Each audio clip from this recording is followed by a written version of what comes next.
Lições da Bíblia. Apresentação: Leandro Quadros. Nesta semana vamos aprender como que a igreja foi organizada por Cristo e qual a importância da organização para preservarmos a unidade entre os membros da igreja. O nosso estudo da semana vai se dividir nas seguintes partes: a igreja foi fundada por Cristo, a igreja foi organizada sob a autoridade de Cristo, a igreja deve governar com o modelo de governo de Cristo, a igreja precisa ser preservada com o estudo das doutrinas de Cristo, a igreja precisa atuar como Cristo atuaria com o pecador, a igreja foi organizada para evangelização e a igreja foi organizada para refletir a Cristo e seu amor. Esses são os 7 tópicos que estudaremos ao longo desta semana. O primeiro deles, vamos estudar hoje: a igreja foi fundada por Cristo. Você precisa entender que, à luz da Bíblia, a igreja como organização, ela não é de origem humana.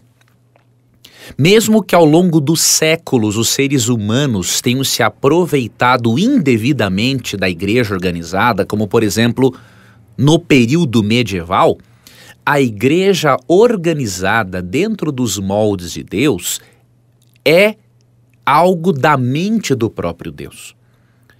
Vou ler para você o que está em Mateus, capítulo 16, versos 18 e 19. Agora eu lhe digo que você é Pedro, e sobre esta pedra edificarei minha igreja, e as forças da morte não a conquistarão. Eu lhe darei as chaves do reino dos céus. O que você ligar na terra terá sido ligado no céu, e o que você desligar na terra terá sido desligado no céu. Nesse texto, Cristo reconhece a fé de Pedro, o valor da fé que Pedro teve em Jesus como o Messias. E no verso 18, quando ele valoriza e elogia Pedro por sua fé, Cristo diz que, tendo como base esta fé de Pedro nele como Messias, o próprio Cristo edificaria sua igreja sobre si mesmo e sobre esta fé bonita que Pedro teve. Jesus disse: sobre esta pedra edificarei minha igreja. Ou seja, quem edificou a igreja não foi Pedro, foi Cristo. Então, Cristo é aquele que edifica a igreja. E, portanto, a igreja é uma criação de Deus e não uma criação do ser humano. A igreja é uma organização criada por Cristo para a propagação do amor de Deus e para a propagação do evangelho ao mundo. Se não fôssemos uma igreja organizada, nós não teríamos organização para esse tipo de trabalho. O nosso trabalho não seria eficaz. 1 Coríntios 14, versos 33 e 40, dizem que Deus gosta de um culto com decência e ordem. E também o texto diz que Deus é um Deus de ordem e paz e não de confusão. Deus organizou a igreja para que, através de um grupo de pessoas unidas num propósito, pudessem evangelizar ao mundo, mostrando ao mundo o amor de Deus e o plano de salvação. Entretanto, você e eu precisamos, como membros da igreja, exercitarmos os nossos dons espirituais para que possamos, juntos, cumprirmos com esta missão para a qual Deus nos chamou.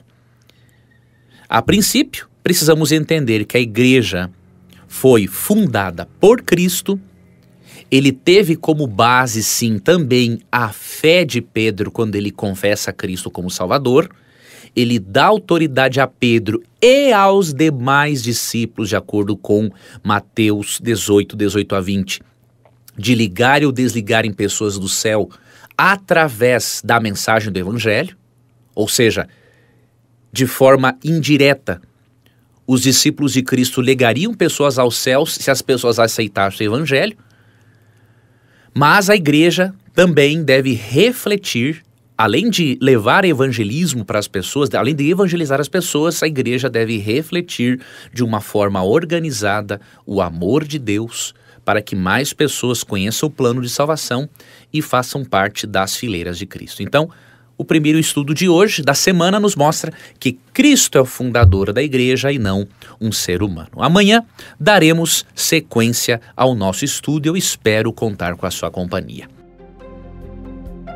Você gostaria de receber a programação da Rádio Novo Tempo e também o programa Lições da Bíblia via WhatsApp? Você tem essa oportunidade agora. Você pode acessar ADV, A de amor, D de dado, V de Vitória, adv.st/Rádio Novo Tempo. Ao acessar, você pode cadastrar-se e receber este programa, além de outros conteúdos exclusivos diariamente. Cadastre-se, é grátis, é prático e com certeza você estará também compartilhando esperança com outras pessoas. Fique com Deus e obrigado por acompanhar mais um programa Lições da Bíblia. Aprendemos ontem que a igreja foi fundada por Cristo e hoje veremos que a igreja ela é organizada sobre a autoridade de Cristo. A Bíblia se utiliza de algumas metáforas ou de algumas comparações, de alguns exemplos para nos mostrar a importância da igreja para Cristo. Em Colossenses 1,18, lemos o seguinte: Ele é o cabeça do corpo da igreja. O texto está dizendo que Cristo é o cabeça e a igreja é o corpo de Cristo, o corpo espiritual de Cristo. A primeira metáfora, uma das primeiras metáforas que a Bíblia se utiliza para falar da igreja é compará-la a um corpo. Assim como um corpo só pode funcionar estando ligado à cabeça, o corpo, nós como membros da igreja, só podemos funcionar espiritualmente estando ligados ao cabeça que é Cristo. A Bíblia apresenta a igreja como um corpo espiritual de Cristo. Só que a Bíblia também usa uma outra metáfora para comparar a ligação que deve existir entre a igreja e Cristo. A Bíblia se utiliza também como metáfora o casamento. Vou ler para você Efésios 5, 23 a 27. Porque o marido é o cabeça da mulher, como também Cristo é o cabeça da igreja, sendo este mesmo o salvador do corpo. Como, porém, a igreja está sujeita a Cristo, assim também as mulheres sejam em tudo submissas ao seu marido. Maridos, amai vossa mulher, como também Cristo amou a igreja e a si mesmo se entregou por ela, para que a santificasse, tendo-a purificado por meio da lavagem de água pela palavra, para apresentar a si mesmo igreja gloriosa, sem mácula, nem ruga, nem coisa semelhante, porém santa e sem defeito. Entre outras verdades que não estudaremos agora, esse texto destaca que Cristo é o marido e a igreja é a sua mulher, mostrando o quê? Que a igreja precisa ser organizada sobre a autoridade de Cristo como cabeça. A igreja precisa ter a Cristo como líder principal, porque Cristo é o cabeça do corpo, que é a igreja, e Cristo é o esposo da esposa, que é a igreja. O nosso reconhecimento de Cristo como o principal líder da igreja evita com que coloquemos nossa confiança em autoridades humanas. Você e eu precisamos, obviamente, respeitar os nossos líderes espirituais. Entretanto, o nosso líder supremo é Cristo.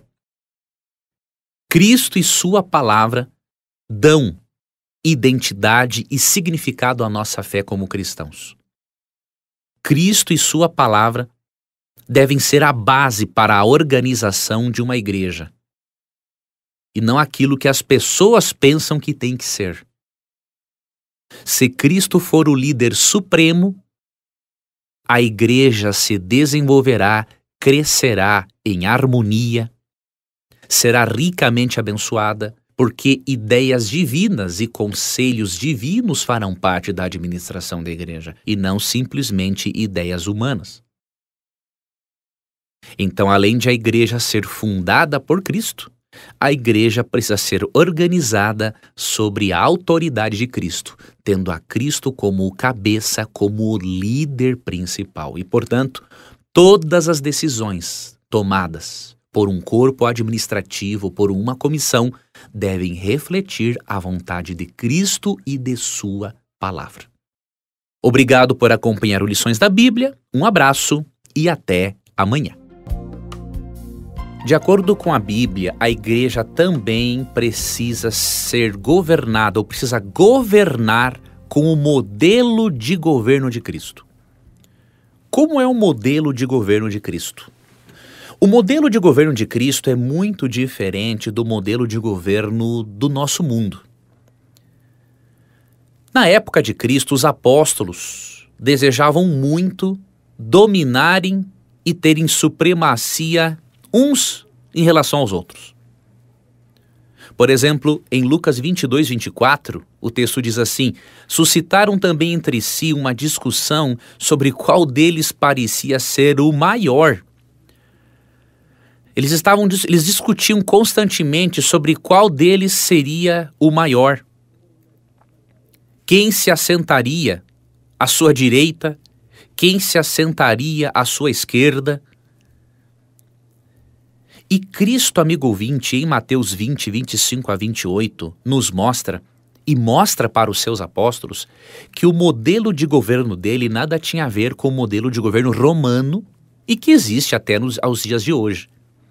No governo de modelo romano, existia, obviamente, um líder máximo na hierarquia que estava acima dos outros.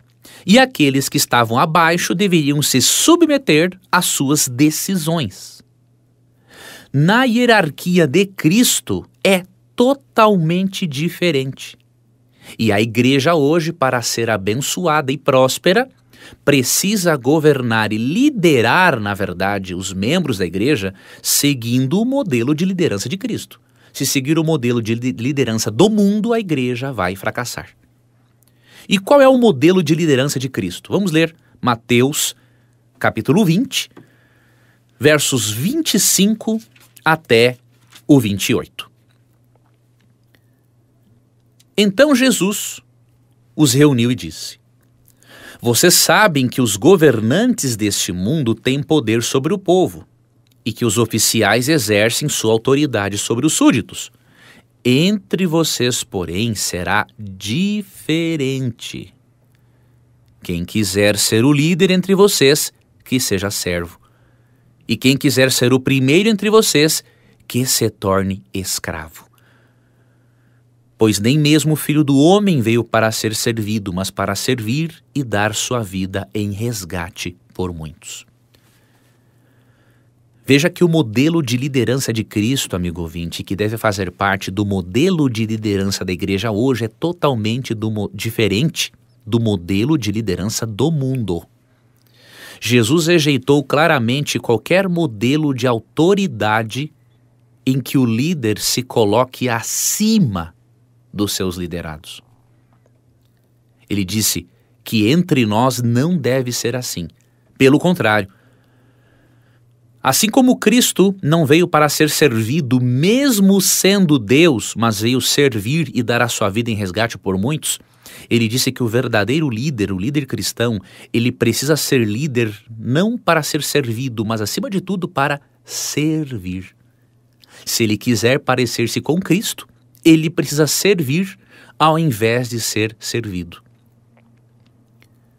Cristo chama os seus filhos não para serem autoritários, mas para serem servos. Cristo convida aqueles que têm força, aqueles que são fortes e que têm posições, para sofrerem em favor dos fracos.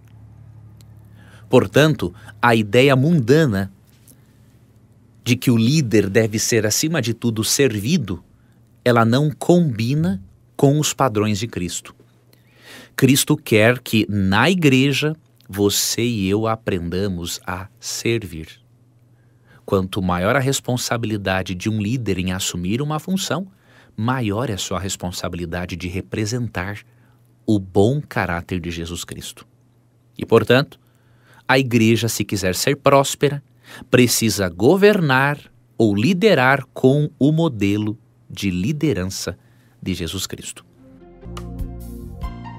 Olá, amigo ouvinte. Até o momento aprendemos que a igreja foi organizada por Cristo.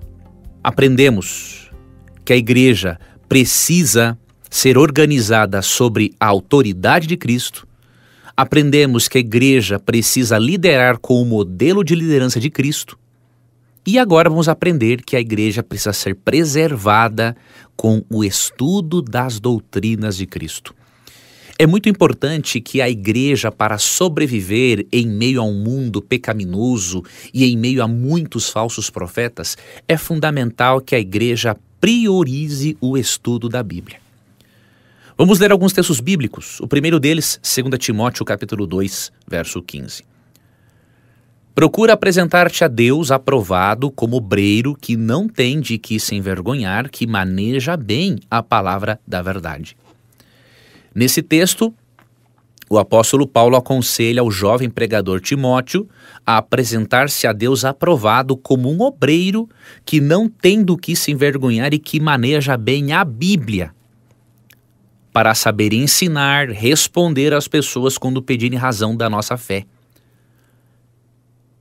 Isso é o que Deus requer não apenas, obviamente, do jovem Timóteo, mas é o que Deus requer de você e de mim. E para manejarmos bem a Bíblia, precisamos passar tempo com ela, em estudo particular e também em estudo coletivo, com amigos, com irmãos na fé. Ou seja, só pode manejar bem a Bíblia quem estuda bem a Bíblia.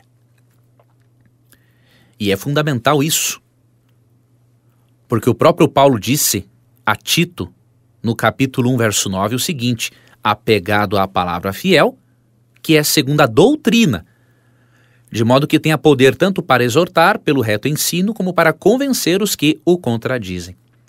Aqui percebemos que devemos ser apegados à Bíblia, conhecer a sua doutrina, para que possamos, por meio das doutrinas, exortar as pessoas, por meio do bom ensino, e para que possamos convencer aqueles que contradizem a verdade bíblica. E isso requer também estudo, comprometimento com a palavra de Deus. Uma igreja que não estuda a Bíblia é uma igreja débil, é uma igreja que se encontra no processo de destruição. Não tem como uma igreja ser fonte de vida se ela não se alimenta da vida que provém da palavra de Deus. E o que Paulo está dizendo nesses textos é que para preservarmos a unidade da igreja e a sua força, precisamos manter puras e intactas as doutrinas das Escrituras. Porque quando temos uma compreensão clara das doutrinas bíblicas, temos uma compreensão mais clara de Deus. E como consequência disso, nos unimos em torno dessas verdades bíblicas. Ainda mais, amigo ouvinte, no tempo do fim, em que Satanás se utilizará de muitos falsos profetas, como disse Jesus em Mateus 24, precisamos estar apegados à Bíblia para não sermos enganados pelos falsos profetas. Paulo nos deu um grande conselho a respeito, nos deu uma grande advertência acerca disso. Essa advertência de Paulo, em 2 Timóteo 4, 1-4, nos mostra que quem não for um diligente estudante da Bíblia, ele será facilmente enganado pelos falsos profetas e irá se desviar do plano de salvação. Vou ler para você 2 Timóteo 4, 1-4, para que você reflita nesse texto. Vou ler a nova versão transformadora. Diz assim: eu lhe digo solenemente, na presença de Deus e de Cristo Jesus, que um dia julgará os vivos e os mortos quando vier para estabelecer seu reino. Pregue a palavra. E esteja preparado, quer a ocasião seja favorável, quer não. Corrija, repreenda e encoraje com paciência e bom ensino. Pois virá o tempo em que as pessoas já não escutarão o ensino verdadeiro. Seguirão os próprios desejos e buscarão mestres que lhes digam apenas aquilo que agrada a seus ouvidos. Rejeitarão a verdade e correrão atrás de mitos. reflita, amigo ouvinte, nestas palavras. Comprometa-se com o estudo sério das Escrituras e você será abençoado por Deus nesta vida e protegido contra os falsos profetas. Você gostaria de receber a programação da Rádio Novo Tempo e também o programa Lições da Bíblia via WhatsApp? Você tem essa oportunidade agora. Você pode acessar ADV, A de amor, D de dado, V de Vitória, adv.st/Rádio Novo Tempo. Ao acessar, você pode cadastrar-se e receber este programa, além de outros conteúdos exclusivos diariamente. Cadastre-se, é grátis, é prático e com certeza você estará também compartilhando esperança com outras pessoas. Fique com Deus e obrigado por acompanhar mais um programa Lições da Bíblia. A igreja, amigo ouvinte, precisa atuar como Cristo atuaria para com o pecador. Isso significa que mesmo a igreja recebendo de Deus a incumbência de disciplinar os filhos de Deus, a igreja, acima de tudo, recebe a incumbência de amar os filhos de Deus. Por que existe a disciplina eclesiástica? A disciplina eclesiástica existe porque Deus nos considera filhos. E todo pai e toda mãe, em algum momento, tem que disciplinar seus filhos, para ajudá-los a entenderem qual é o melhor caminho. Vamos ler sobre isso em Hebreus, capítulo 12, versos 7, 9, 10 e 11. Enquanto suportam essa disciplina de Deus, lembrem-se de que Ele os trata como filhos. Quem já ouviu falar de um filho que nunca foi disciplinado pelo pai? Se Deus não os disciplina como faz com todos os seus filhos, significa que vocês não são filhos de verdade, mas ilegítimos. Uma vez que respeitava os nossos pais terrenos, que nos disciplinavam, não devemos nos submeter ainda mais à disciplina do Pai de nosso espírito e assim obter vida? Pois nossos pais nos disciplinaram por alguns anos como julgaram melhor, mas a disciplina de Deus é sempre para o nosso bem, a fim de que participemos de sua santidade. Nenhuma disciplina é agradável no momento em que é aplicada. Ao contrário, é dolorosa. Mais tarde, porém, produz uma colheita de vida justa e de paz para os que assim são corrigidos. O autor de Hebreus recomenda que quando necessitarmos de uma disciplina, que aceitemos. Porque o objetivo da disciplina é nos educar para a prática do bem. E mesmo que essa disciplina a princípio não seja agradável, ela trará bênçãos para a nossa vida, porque nos trará conhecimento. Porém, a disciplina eclesiástica não existe simplesmente para remover alguém do rol de membros da igreja ou para proibi-lo de fazer alguma coisa. O propósito da disciplina é um propósito redentivo, de salvação, não de opressão. Quando uma comissão de igreja disciplina alguém de forma opressiva e não com o propósito de salvação, ela está sendo influenciada por Satanás e não pelo Espírito Santo. Por quê? Porque Gálatas 6, verso 2 diz assim: ajudem a levar os fardos uns dos outros e obedeçam deste modo à lei de Cristo. Então o texto é claro em dizer que, como resultado de uma disciplina, a igreja deve ajudar a pessoa a levar os seus fardos, para que ela, ao ser disciplinada, ela seja conscientizada do seu erro e do seu pecado, mas que ela também perceba que a igreja tem o propósito de salvá-la para a vida eterna, de ajudá-la a encontrar um caminho melhor. A disciplina existe para mostrar ao pecador, ajudá-la a se conscientizar das suas falhas, mas, acima de tudo, para conscientizar ao pecador de que Deus é um pai que o ama e que o disciplina porque ele quer bem, porque quer esse filho bem, quer vê-lo no bom caminho. Então, uma igreja que é organizada por Cristo, obviamente ela atuaria como Cristo atuaria para com o pecador, levando os seus fardos e não impondo um fardo sobre ele. Aprendemos também nas Escrituras que a igreja foi organizada por Cristo para a evangelização. Deus não reúne os seus filhos simplesmente para formarem um clube do bolinha, diríamos assim. Deus quer sim que nós tenhamos uma vida social, que na igreja tenhamos amigos, que tenhamos momentos muito agradáveis de descontração, de divertimento com os nossos irmãos na fé.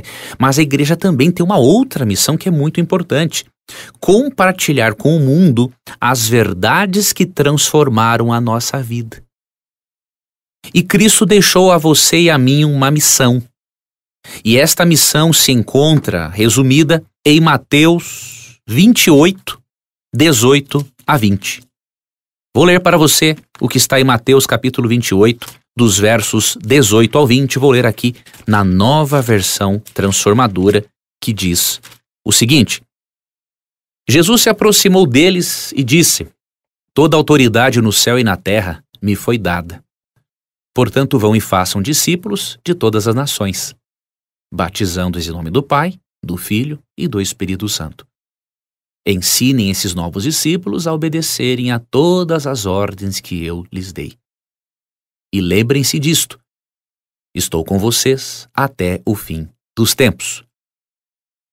Cristo, nesse texto, nos deu a autoridade e a missão de fazermos novos discípulos ou novos seguidores para Ele. E de acordo com o verso 19, esses novos seguidores devem ser de todas as nações. Cristo quer que nós levemos a mensagem de Cristo para budistas, hinduístas, espíritas, muçulmanos, não importa. Deus quer que as pessoas das mais diferentes culturas entendam que existe só um caminho para a salvação, e este caminho é Cristo. Porque de acordo com João 14,6, o próprio Cristo disse: Eu sou o caminho, a verdade e a vida. E como evidência de que as pessoas aceitaram pertencer à família de Deus, que é a igreja, Cristo pede para que as pessoas sejam batizadas em nome do Pai, do Filho e do Espírito Santo, ou seja, sejam batizadas sobre a autoridade de Deus Pai, de Deus Filho e de Deus Espírito Santo. Além disso, o verso 20 diz que devemos ensinar as pessoas, esses novos discípulos, a obedecerem a todas as ordens que Cristo deu. Ou seja, Ele quer que continuemos o processo de discipulado, ensinando as pessoas para que elas se aprofundem cada vez mais nas verdades transformadoras de Deus. Deus deseja, amigo ouvinte, através da igreja, formar uma família e preparar esta família para a segunda vinda de Cristo. Não temos, amigo ouvinte, nada a temer, porque neste processo de evangelização e de formação de uma nova família, que estará preparada para a segunda vinda de Cristo, Cristo prometeu no verso 20 de Mateus 28 o seguinte: Estou sempre com vocês até o fim dos tempos. A presença de Cristo até o fim dos tempos é a garantia de que você e eu teremos êxito na conclusão deste trabalho. Cristo, como bem escreveu a escritora cristã Ellen White, Ele tomou todas as providências necessárias para continuarmos a obra dele. E o próprio Cristo assumiu a responsabilidade pelo êxito desta obra. Por isso, se você e eu permanecermos ligados a Jesus, obedecendo a sua palavra, mesmo que sejamos falhos, e se trabalharmos em harmonia com Cristo, sob a orientação do Espírito Santo, nós teremos a vitória final, de forma individual e de maneira coletiva também como igreja. Por isso, apegue-se a Cristo, exercite os seus dons espirituais, porque ao exercitar os seus dons espirituais para a evangelização, você estará contribuindo para que mais pessoas façam parte das fileiras de Cristo, e você será o maior, a maior beneficiada. Você gostaria de receber a programação da Rádio Novo Tempo e também o programa Lições da Bíblia via WhatsApp? Você tem essa oportunidade agora. Você pode acessar ADV, A de amor, D de dado, V de Vitória, adv.st/Rádio Novo Tempo. Ao acessar, você pode cadastrar-se e receber este programa, além de outros conteúdos exclusivos diariamente. Cadastre-se é grátis, é prático e com certeza você estará também compartilhando esperança com outras pessoas. Fique com Deus e obrigado por acompanhar mais um programa Lições da Bíblia. Nesta semana aprendemos que a igreja foi fundada por Cristo, a igreja foi organizada sob a autoridade de Cristo, a igreja precisa liderar com um modelo de liderança de Cristo. Aprendemos também que a igreja precisa ser preservada com o estudo das doutrinas de Cristo. Aprendemos que a igreja atua como Cristo atuaria com o pecador. E vimos também que a igreja foi organizada por Cristo para a evangelização.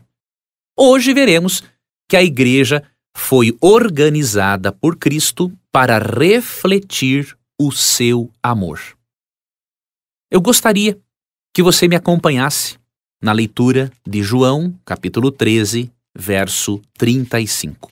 Esse texto nos mostra que uma das principais características da Igreja de Deus nos últimos dias é a maneira como ela se porta diante das pessoas. Diz João 13,35 o seguinte: